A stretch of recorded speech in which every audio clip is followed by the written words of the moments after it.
All right, all right. So welcome to a new adventure here. We're going to continue our journey into the narrative or the story of ancient Rome. And we began with, you see right here, Romulus and Remus and the Roman kingdom, and then turning it into a republic, and then the end of the republic. So now we are at somewhat of the fun part and the strangest of all the parts, the Roman Empire. I think you're going to like this. Let's get into this. It's going to be good. So it starts off, all right, with Augustus Caesar, who used to be called Octavian. And you see him here, okay? And you see around it, you see all this new word, all right, for a lot of you, okay? You see it's called Pax Romana. All right, so that's going to be our topic right now. We're going to enter this time period. It's actually 200 years of what's called Pax Romana. It's going to be pretty interesting. So if you would, have your notes out. It's going to be good. Let's get into this. And we're going to fill in some blanks. I'm going to talk through it. It's going to be good. Thank you for paying attention. Let's get closer to the end of this amazing and awful story at this all at the same time. Here we go. So here we go. So the rise, glory, and transformation of the Roman Empire. That's right. Dun, dun, dun, dun. Here we go. So 3, 2, 1. Here we go. So what was the Pax Romana? Let's go ahead and write that in. Pax. So you're speaking Latin right now. So that means it's Latin for, everybody, here we go. Get ready. Let's write it in. Anybody guess? Anybody guess? Roman peace. All right. So think about that for a second. Peace. Roman peace. This was a 200-year period of, what's that word? Stability, that's right, prosperity, and expansion. So it's going to be kind of stable. Everybody's going to be making some money. That's prosperous. Everybody's doing really well, all right? And that means the middle class is growing. A lot of poverty going away, and expansion. That's the big one. It's going to get bigger and bigger. Rome's going to continue to grow in area as it takes over land. In the new Roman Empire that lasted from 27 BCE to 180 CE. It began with, all right, who started the Roman Empire? Who is the first emperor? His name is Augustus. Very good. Augustus Caesar, all right, formerly known as Octavian. So Rome's first emperor, and allowed the empire to reach its, anybody want to know what that word is? Allowed the empire to reach it's a short 4-letter word, starts with a P. It means you're at the very top. At the very top, reach its peak in, all right, 3 things. In economy, I mean, it's talking about money there, food, clothing, and shelter for everybody.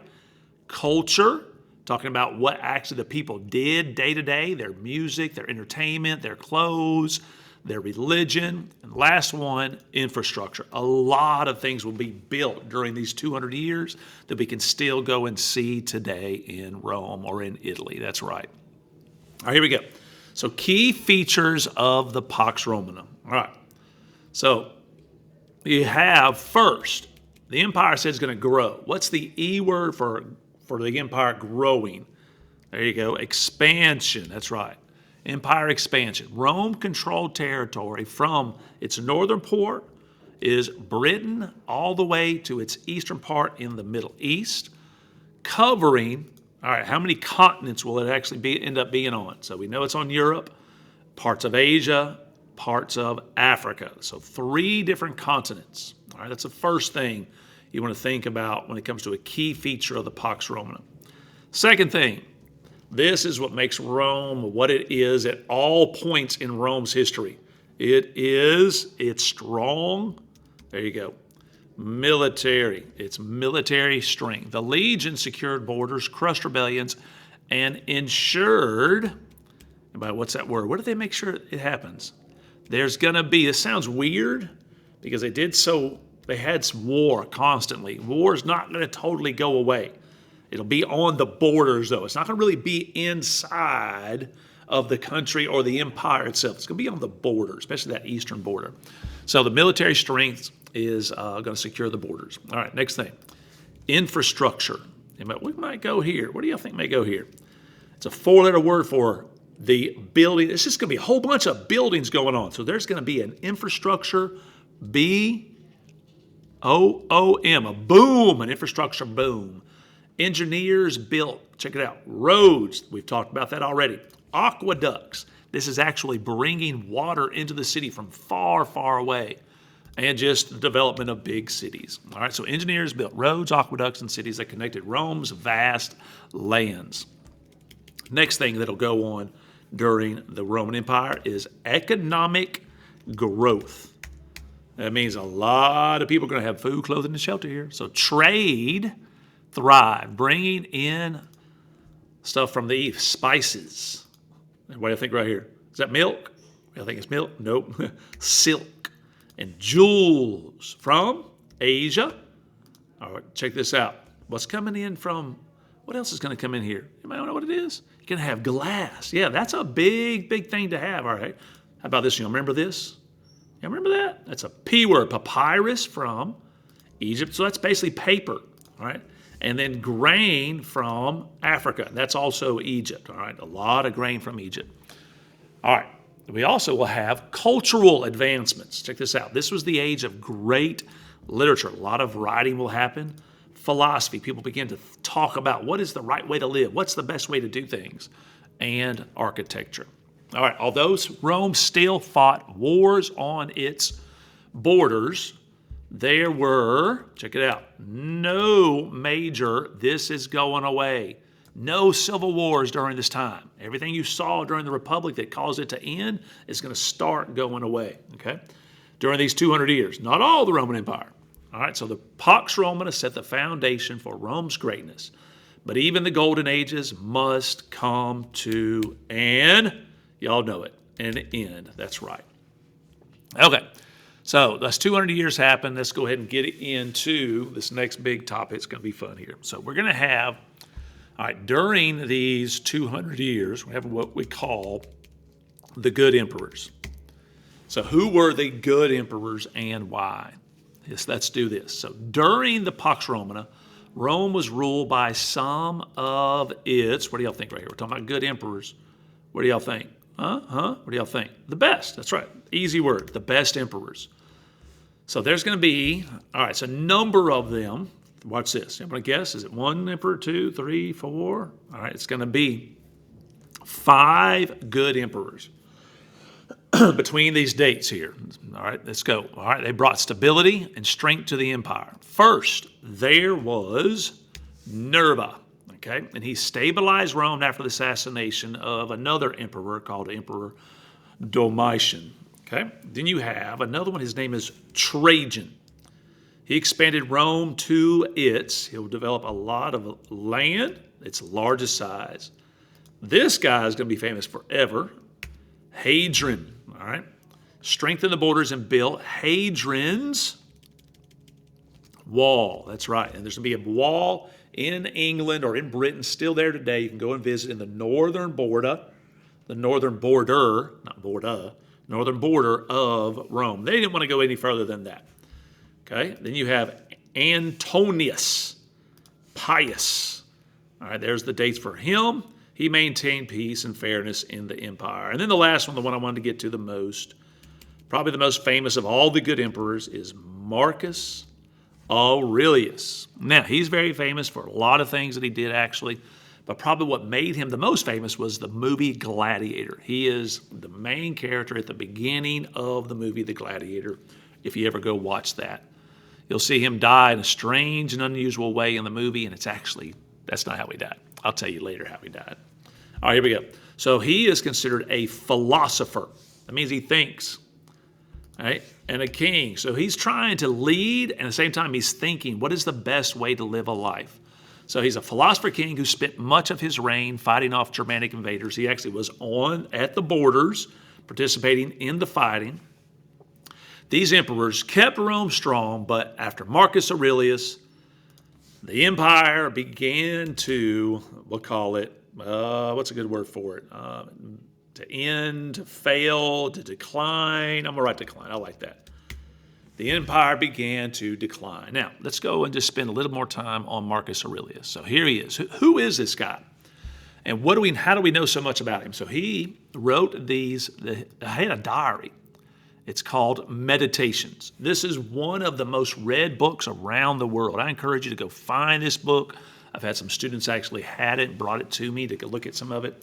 So check it out. To go look at some of his writings. Now, he didn't plan for these to be actually published.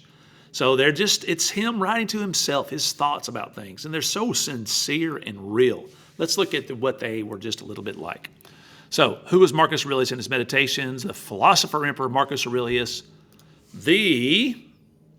All right, here we go. He is going to be, of the 5 great emperors, he's the last one. He's the last great emperor of the Pax Romana. He was a warrior and a philosopher. We've said that already. He ruled wisely, but spent much of his reign defending the empire from invasions. While leading his armies, he wrote a personal journal called, and it's in the title up there, it's called Meditations, which became one of the most famous books in history. It contains powerful lessons on self-discipline, emotional control. We need a lot of that right now. We have a lot of emotions that are out of control. And he spoke great wisdom. Now, let's look at him for a second. Here he is. Here's some different statues that are made of him. Lots of different things. So I don't know which one represents him the best. Maybe that one right there. Maybe. I like that one. That's a good one. There we go. That's Marcus Aurelius. Check him out. Some of y'all have the same hairdo as him. All right. Anyways, let's get back into this. Okay. Now, some key lessons from the Meditations. First thing, watch this. Control what y'all know the word, can. And then here's the hard part for a lot of us. Accept what you can't. So focus on what you can be, what you can control. That means you have power over your mind, not outside events. Stuff's going to happen to you, y'all. Stuff's going to happen to you. It's all about how you react to it. All right? You're going to let it control you, or are you going to basically control what you can? Here we go. Let's look at the next big thing that he talked about. That would be, watch this, blank matter more than words. It's not about what you say, y'all. It's not about what you say. It's how do I know who you are? It's your actions. I don't care what you say. Really don't. It's all about what you do that defines what kind of person you are. So waste no more time arguing what is good man should be. Waste no more time arguing what a good man should be. That's what he said. He said, just be one. Just be a good person. Quit arguing about what they're like. Just be good. We all know what it is. Third thing, stay calm in chaos. So here's his quote. If you are distressed by anything external, the pain is not due to the thing itself, but to your view of it. It's all about how you view things. If you see something that's super awful, then that's what it's going to be. If it's just a little bit bad, then that's what it'll be. Okay, here we go. Last one, number 4. A big part of him is live with, and I like this. This is good. He live with purpose. Boom, live with purpose. I spelled that wrong. Do not act as if you were going to live 1,000 years. Death hangs over you. All right, we're not going to live forever, y'all. So take these days and live with purpose. All right, let's just check out some of his actual quotes here. Look at him over here. That's pretty neat. Let's just look at that a little bit. Can we zoom in on it? We love ourselves more than other people, but care about their opinion more than our own. That's a good one. Look at this one. Waste no more time arguing about what a good man should be. Just be one. Look at this one. You have power over your mind, not outside events. Realize this, and you will find strength. Look at this one. Your soul takes on the color of your thoughts. I like that one. Your soul takes on the color of your thoughts. All right, guys, that's part 1. We'll get into part 2 tomorrow. Thank you for watching. Tomorrow we get to look at the bad emperors, and it falls apart. It's crazy.